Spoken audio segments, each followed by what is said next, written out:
আগের সময়ের মানুষের জন্য আখের রস ভালো ছিল, কারণ এটি তাদের তাৎক্ষণিক এনার্জি দিত, কাজ করার জন্য দরকারি উপাদান সরবরাহ করত।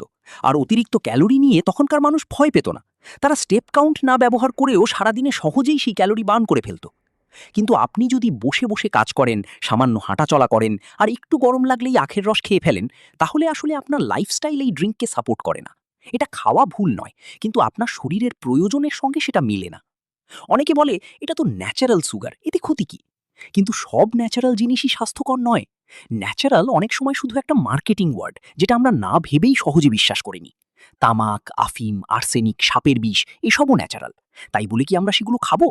অবশ্যই আখকে এসবের সঙ্গে তুলনা করা উচিত নয়। এটা শুধু উদাহরণ যে সব প্রাকৃতিক জিনিস ভালো হয় না। আপনার প্যানক্রিয়াস জানে না চিনি আখ থেকে এসেছে, গুড় থেকে এসেছে, নাকি কোনো কোমল পানীয়ের ফ্যাক্টরি থেকে এসেছে।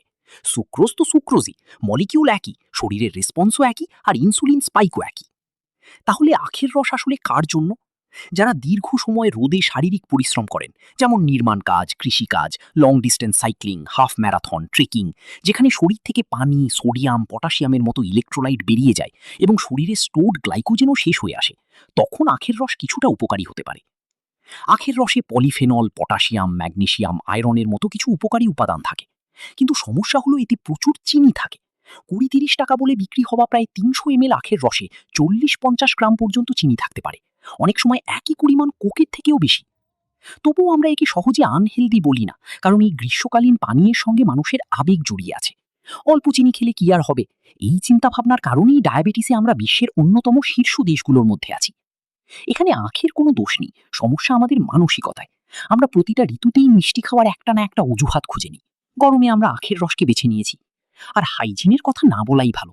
ভারত সহ দক্ষিণ এশিয়ার অনেক দেশে প্রতি বছর টাইফয়েড ও হেপাটাইটিস এর মতো রোগের বহু কেস এসব অস্বাস্থ্যকর জুস সেন্টার থেকে আসে। আখ কোথায় রাখা হয়েছে, সেখানে ইঁদুর আছে কিনা, মেশিন শেষ কবে পরিষ্কার করা হয়েছে, বরফের পানি কোথা থেকে এসেছে, এসব নিয়ে কেউ ভাবেও না। কেউ মনিটরও করে না, দায়িত্বও নেয় না। অথচ প্রতি বছর অনেক মানুষ এর কারণে হাসপাতালে ভর্তি হয়। যদি আখের রস খেতেই চান, তাহলে পরিষ্কার পরিচ্ছন্ন দোকান থেকে খুব কম পরিমাণে মাঝে মাঝে খেতে পারেন। কিন্তু এটাকে হাইড্রেশন বা গরমে শরীর ঠান্ডা রাখার অজুহাতে নিয়মিত খাওয়া ঠিক নয়। হ্যাঁ, এটা খুবই টেস্টি লাগে,